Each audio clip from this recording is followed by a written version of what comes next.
안녕하세요, 상아입니다. 오늘은 벌써 9월이 왔으니까 가을가을한 메이크업을 한번 해볼 거예요. 근데 여러분, 제가 피부가 많이 상했죠. 저번에 발리를 다녀오고 나서부터 트러블들이 굉장히 많이 올라왔었어요. 그래도 지금 집에서 홈케어를 좀 해주면서 그나마 좀 가라앉은 상태인데 평소보다 피부 상태가 좀 좋지 않아요. 그래서 이 점 인지해 주시고 메이크업을 바로 한번 시작해 볼게요. 요즘에 날씨가 많이 건조해졌잖아요. 그래서 여름에 쓰던 스킨케어에서 조금 제품들이 리치해졌다고 해야 되나? 그런 제품들로 바꿔서 쓰고 있는데 오늘은 기초 제품부터 보여드릴게요. 먼저 지금 아무것도 안 바른 피부 상태에서 달바의 화이트 트러플 퍼스트 스프레이 세럼 이 제품을 뿌려줄게요. 이렇게 노랑 색깔 천연 오일이 들어있는데 이게 아보카도 오일이래요. 오일이 들어있는 미스트형 세럼인데 사용하기 전에 이렇게 흔들어서 뿌려주면 돼요. 이게 50ml짜리거든요? 근데 제가 이번에 이게 너무 잘 맞아서 면세점에서 100ml짜리를 하나 더 구입을 해왔어요. 이게 100ml짜리인데 한번 개봉을 해볼게요. 요게 100ml, 요게 50ml. 제가 이 50ml짜리는 밖에 들고 다니면서 뿌리기도 해가지고 집에서 쓰는 거는 이런 큰 사이즈로 뿌리는 게 좋을 것 같아서 요번에 100ml짜리를 구매를 해왔어요. 이 50ml짜리는 요번에 여행 갈 때 기내에 들고 탈 수 있으니까 들고 탔었는데 이게 승무원 미스트라고 입소문을 탄 제품이라고 하더라고요. 그래서 면세에도 기획 세트로 파는 거는 막 품절되고 이렇게 돼 있더라고요. 보통 다른 수분 미스트 같은 거는 뿌렸을 때만 촉촉하고 금방 수분이 날아가는데 이거는 오일이 들어있으니까 그 수분을 날아가지 않게 막아줘가지고 기내같이 건조한 데에서도 좀 촉촉함이 오래 유지가 된다고 하더라고요. 이 화이트 트러플이라는 성분이 안티에이징에 도움을 주는 그런 기능성 성분이래요. 근데 제가 지금 얼굴에 트러블이 많이 올라왔으니까 기능성 제품들은 요즘에 꺼려지게 되더라고요. 아무래도 화학 성분이 좀 많이 들어있지 않을까 하는 그런 걱정 때문에. 그래서 제가 이번에 피부가 뒤집어지고 나서 이 제품을 화해 어플로 한번 찾아봤어요. 근데 향료 하나 빼고 유해 성분이 하나도 안 들어있더라고요. 그래서 좀 놀랐던 제품이에요. 저는 이렇게 몇 차례 뿌려가지고 토너이자 에센스로 오늘 메이크업에서 사용해줄게요. 뿌리고 나면은 이렇게 피부에 굉장히 반짝반짝한 윤광이 돌게 해주는 그런 제품이에요. 근데 만져보면은 오일이 미끌미끌하거나 끈적거리지 않는 그런 신기한 텍스처예요. 그래서 요즘같이 좀 건조한 날씨에 피부 메이크업을 예쁘게 하고 싶을 때 애용하고 있는 제품이에요. 이 다음에 엄청 촉촉한 수분크림을 하나 발라서 기초 케어를 마무리해줄게요. 이거는 라포티셀의 멀티 액티브 하이드레이팅 크림이라는 건데 올해 봄부터 사용을 했던 것 같은데 그때부터 잘 사용해왔던 크림이거든요. 굉장히 촉촉하고 수분크림 그 역할에 굉장히 충실한 그런 느낌이에요. 근데 여름에는 너무 리치한 느낌이 있어가지고 이 몇 달 동안은 다른 제품을 써오고 있다가 요즘에 날씨가 건조해져서 다시 사용하고 있는 크림이에요. 지금 이미 얼굴에 광이 많이 돌고 있기 때문에 건조한 부위들 위주로만 살짝 덧발라줄게요.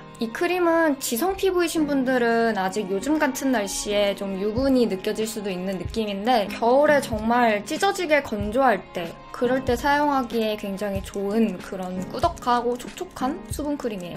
다음에 요즘 같은 날씨에 바르기 좋은 촉촉한 선크림을 발라줄게요. 달바의 워터풀 에센스 선크림인데 선크림은 촉촉하게 로션같이 발리는 그런 느낌의 선크림을 좋아해요. 백탁이 있는 것도 별로 안 좋아하고 건조하게 발리는 선크림도 별로 안 좋아하는데 이번에 로션같이 자연스럽고 촉촉하게 발리는 선크림을 하나 더 발견을 했어요. 정말 그냥 로션을 바른 듯한 그런 느낌이에요. 가을이나 겨울에는 선크림도 촉촉한 제형을 많이 찾게 되잖아요. 근데 이 제품도 정말 제가 너무 좋아하는 제형의 선크림이에요. 자외선 차단 지수도 FPF 50+에 PA 4+로 굉장히 높아요. 지금 여기까지만 발라도 피부에 윤광이 엄청 돌죠. 어떤 파운데이션을 쓰든지 피부가 건조해 보이지 않고 좀 예쁘게 표현을 하고 싶을 때는 이렇게 끈적이지 않으면서도 광이 살짝 도는 정도로 기초 케어를 해주는 게 중요해요. 오늘 사용할 파운데이션은 로라메르시의 포토 에디션 파운데이션이에요. 제가 사용하는 컬러는 크림 아이보리 컬러인데 이 파운데이션이 그렇게 밝게 나오는 호수의 파운데이션은 아니에요. 그래서 제가 발랐을 발랐을 때 딱 자연스럽게 한 톤 밝아지는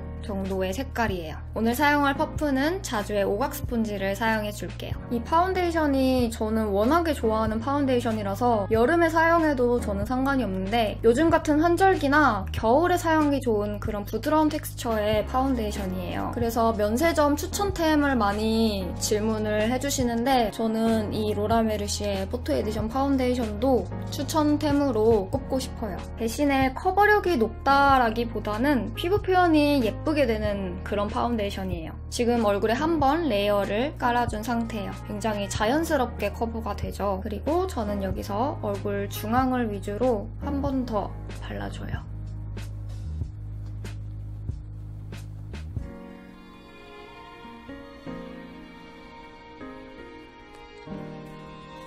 요 다음에 컨실러도 마찬가지로 로라 메르시의 제품을 써볼 건데 시크릿 카무플라주 컨실러 SC 3번 컬러예요. 톤이 다른 두 가지의 컨실러가 들어있어서 개별로도 사용할 수 있고 섞어서도 사용할 수 있는 팟타입의 컨실러인데 워낙에 유명한 제품이니까 그동안 너무너무 써보고 싶었거든요. 근데 요번에 면세점에서 구입을 해왔어요. 근데 확실히 제가 요번에 트러블이 많이 올라왔으니까 커버할 부분이 많았는데 커버가 굉장히 깔끔하고 잘 되더라고요. 이렇게 좀 트러블 자국들을 커버할 때는 조그만 컨실러 브러쉬를 사용해서 이거는 더툴랩의 220번 스몰 컨실러 브러쉬예요.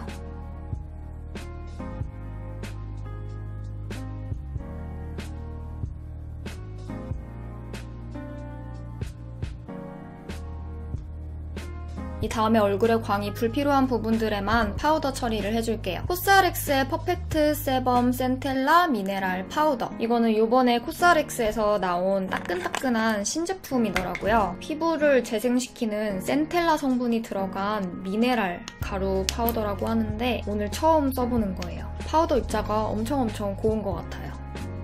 머리카락이 달라붙을 수 있는 이런 얼굴 외곽을 중심적으로 발라줍니다.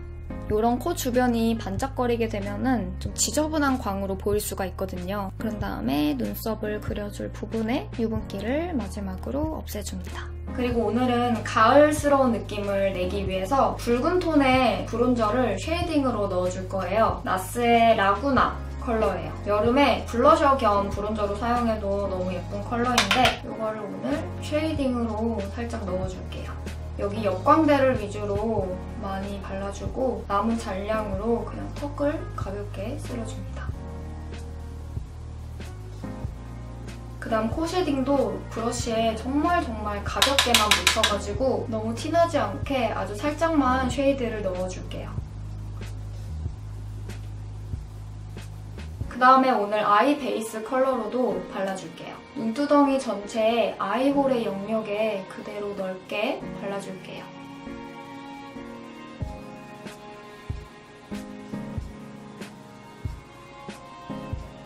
눈썹은 아리따움의 매트 포뮬라 아이브로우 펜슬 젓갈색 컬러로 먼저 그려줄게요. 이 아리따움의 아이브로우들은 예전에 한참 이슈됐을 때 저도 한번 써보려고 색깔별로 구입을 해놨다가 저한테 좀 맞지 않는 느낌인 것 같아서 안 쓰고 있었거든요. 근데 이번에 제가 본가에 내려가서 이 제품을 써봤는데 써보니까 느낌이 괜찮더라고요. 그냥 딱 슈에무라 하드 포뮬라의 저렴한 버전으로 사용하기에 딱 적당한 그런 느낌이에요.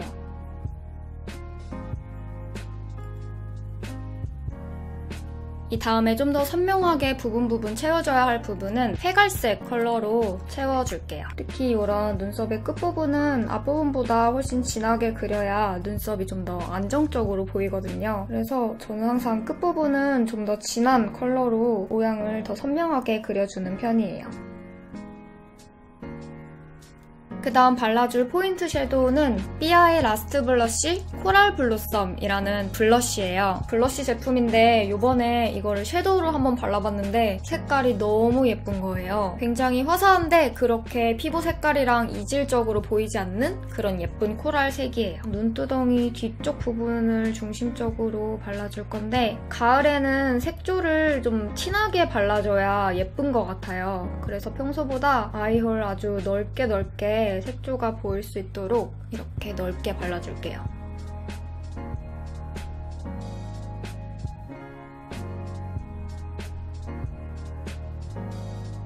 이 다음에 눈두덩이에 아주 약간의 광만 날 수 있도록 펄 섀도우를 발라줄 거예요. 데코르테의 아이글로우 잼 BE387이라는 컬러인데 촉촉한 크림 제형의 펄 섀도우예요. 코랄 베이지 컬러의 되게 차분한 펄 섀도우인데 아이홀 영역에 아주 살살 전체적으로 글로우한 느낌만 넣어준다는 느낌으로 발라줄게요.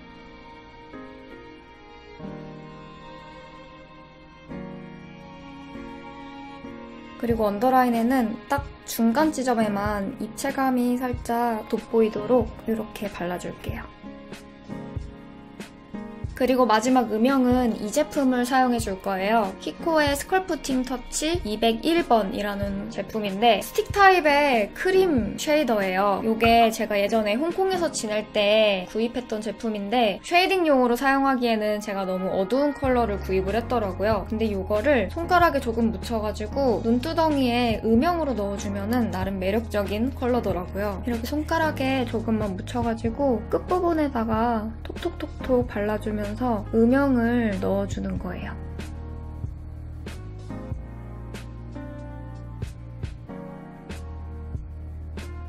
언더라인에는 새끼손가락에 아주 얇게 묻혀서 발라줄게요.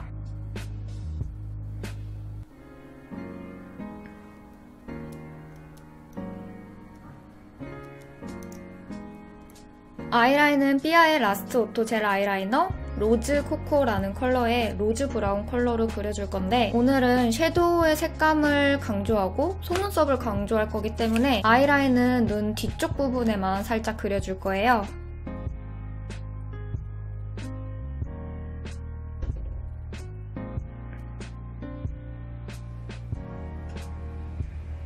앞쪽은 안 그리는 대신에 앞트임 효과를 주듯이 여기를 한번 강조해주고 그 다음에 언더라인의 앞부분 점막만 채워가지고 인상이 너무 흐리멍텅하게 보이지 않도록 해줄게요. 그리고 중간 지점부터 끝부분까지는 점막 부분이 아닌 조금 떨어져서 일직선의 느낌으로 아이라인을 그려줄게요. 그 다음 마스카라는 페리페라의 잉크 블랙 카라 롱래쉬 컬링으로 발라줄게요. 오늘은 속눈썹을 좀 강조할 메이크업이기 때문에 풍성하게 연출을 할게요.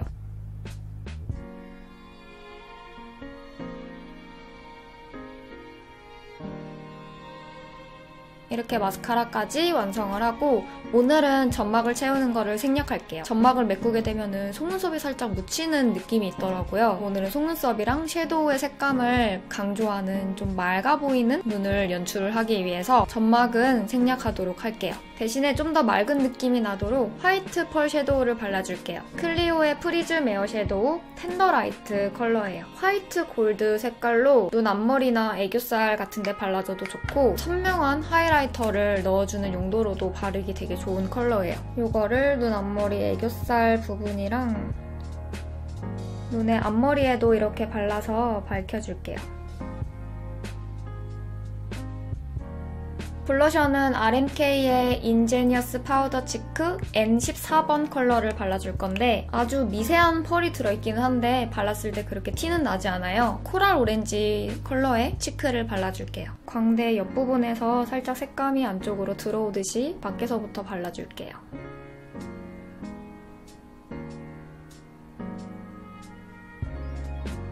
입술은 사실 뽀빠파리의 벨벳 우산 틴트 브릭레드 체크 우산이라는 컬러를 발랐었는데 예상보다 색깔이 너무 강해가지고 이 칠리 오렌지 줄무늬 우산이라는 컬러로 다시 발라서 완성을 하려고요. 이 칠리 오렌지라는 컬러는 제가 최근에 올린 인스타그램 셀카에서도 발랐던 컬러인데 패키지가 굉장히 귀엽게 생겼어요. 우산 모양으로. 색감도 그렇고 제형이 너무 마음에 들어가지고 요즘에 데일리로 바르고 있는 그런 틴트예요. 입술에 발랐을 때 벨벳으로 굉장히 뽀송뽀송하게 마무리가 되는데 너무 건조하게 메마르지 않는 그런 제형이에요. 이 색깔은 가을의 단풍 낙엽 같은 컬러에다가 오렌지를 한 방울 섞은 것 같은 그런 느낌의 색깔이에요. 이렇게 하면은 가을을 맞이해서 해본 메이크업이 완성입니다.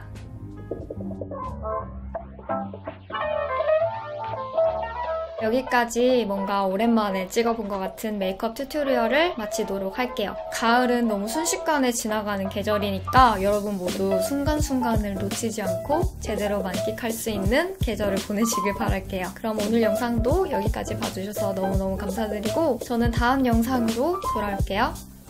바이바이.